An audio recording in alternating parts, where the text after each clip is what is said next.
Assalamu alaikum muhtaram televizor ko'ruvchilar. Ko'rib atqaninglar Erkin Asiya radiosi Tor televiziyasining haftalik xabarlar programmasi. Mazkur programmamizda o'tgan bir hafta jarayon yuz bergan Uyg'urlarga aloqador muhim voqealardan ma'lumot beramiz. Men Erkin.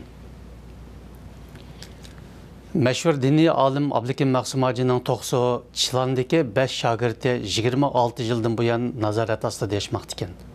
Yo'ltuzbaq yezi Chilan kentidagi 5 kishining 1980-yillarning oxirlari Abdukim Maqsumajining qo'lida ta'lim olganlik uchun 26 yildan buyon nazorat ostida yashab kelayotganligi oshkorlandi. Ma'lum bo'lishicha, bular Mijit Barat, Xilil Qori, Aziz Osman, Samat Mijit va Barat Mehmet qatorliq 5 kishi. Bu 5 kishi bilan 3 yildan beri suhbat xotirasi qoldirib kelayotgan soqchi xodimining aytishicha, bular rayondagi har qanday bir voqea yoki dialogi chetishliqi bo'lmagan bo'lsa-mu, 26 yildan buyon yezidan sirtqa chiqsa soqchiga o'zini ma'lum qilgan va haftada bir qitim soqchiga doklad bergan. Abdukim Maqsumaji 1920-yili Xotanning Guminayisida tug'ilgan mashhur diniy olim. U Gomindang davrida 2 yil va Kompartiya davrida 20 necha yil turmada yotgan. Abdukim Maqsumaji 1979-yili turmadan qo'yib berilgandan keyin shogird tarbiyalash bilan mashg'ul bo'lgan edi. Egallashimizcha, oldingi hafta Atish shahrida ommaviy sud ochilib, 35 yoshdan 45 yosh oralig'idagi 5 nafar Uyg'ur kollektiv holda sotlangan. Atishda Xitoy Kompartiyasining tashviqotini qilib kelayotgan Qurbon Umarning bildirishicha, sudda taftish mahkamasi ayibnoma sunib, oy soqol qo'yib, tabliğ anglagan 5 nafar Uyg'urga 1 yildan 3 yilgacha muddatli qamoq jazosi berish taklifini o'tirg'a qo'ygan. Sud mahkamasi garchi oxirgi hukmni chiqarmagan bo'lsa-mu, lekin bu 5 nafar Uyg'urning oy soqol qo'yib qonunsiz tabliğ anglishi partikum bekitgan 26 xil qonunsiz diniy faoliyat doirasiga kirdiganligi ham uning jinoyat shakllantirdiganligi e'lon qilingan. Uyg'ur elida yangi hujjat chiqarib ramzonlik diniy faoliyatlarni kontrol qilishni kuchaytgan. Bu chet ellardagi diniy zotlarning noroziligini qo'zg'adi. Urumchi shaharlik diniy ishlar idorasi va islom jamiyati yaqinda 10-nomerlik hujjatida, ya'ni 2015-yillik Ramazon oyi xizmatini o'rinlashtirish planini e'lon qilgan.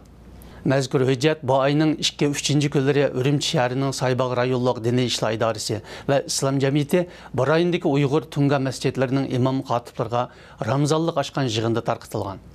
Yig'inda har qaysi masjidlardan yuqoridagi hujjatlarni qattiq ijro qilish talab qilingan. Mazkur hujjatning Urumchi shahriga xos belgilanish ekanligi yoki butkul Uyg'ur avtonom rayoniga o'rtaq siyosat ekanligi ma'lum emas. Saudiya Arabistonida turishliq diniy zot va jurnalist Sirojiddin Apandining ko'rsatishicha, diniy ibodatga chaq qo'yish insonlikqa qilingan og'ir jinoyat ekan. İctimai taratqulardan ma'lum bo'lishicha, yaqinda Qo'rg'os noyalik soqchi idorasi maxsus qart ishlab chiqarib tarqatgan ham uningdan foydalanib atalmish terrorlik, zo'ravonlikqa qarshi siyosiy tashviqot olib borgan. Mazkur qartning o'tirisiga ramka sizilib 2 bo'lakka ayrilgan. Bir tarafga palti pichoq ko'tarib, odam janayotgan ko'rinish tushirilgan. Yani bir tarafga put qo'lidan zanjirlangan, do'ppi kiygan bir soqolliq er kishining qoralliq soqchining qishida tizilinib turgan rasmi sızılgan. Qartning osti tarafiga Uyg'urcha va Xitoycha 2 tilda zo'ravonlik, terrorlik faoliyatlarga qatnashganlarning oqibati degan xat besilgan. Qo'rg'os noyalik soqchi xodimlari savollarimizga javob berishdan bosh tortdi. Bu vaqtda ziyoratimizni qabul qilgan meditsina fanlari doktori Jurat Obul apandi Xitoyning Uyg'ur elidagi muqimlik uchun elib berayotgan siyosiy tashviqoti, hatto madaniyat inqilobi davridagi tashviqot asabiyligidanmi eshib ketgan deb qaraydiganligini bildirdi. G'ayri-rasmiy uchurlardan oshkorlanishicha Xitoyning Tengshin shirkati Uyg'urcha uchurini cheklagan. Yerlik doiralarning oshkorlashicha, Qog'iliq noyisida 17 yosh bilan 30 yosh orasidagi yoshlarning aqliy iqtidoriga qo'l telefon ishlatish to'salgan. Qog'iliqdagi ma'lum bir yezining sekretari Avut Mahmud yuqorqilarni dalilladi.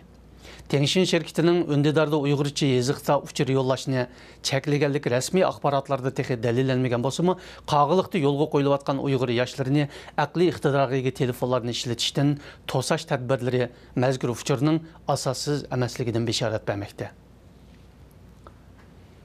Muhtaram televizor ko'ruvchilar, yuqorida Erkin Asiya radiosi Tor televiziyasining haftalik xabarlar programmasini ko'rdinglar. Kelar hafta ko'rishgacha omon bo'linglar. Xayr xo'sh.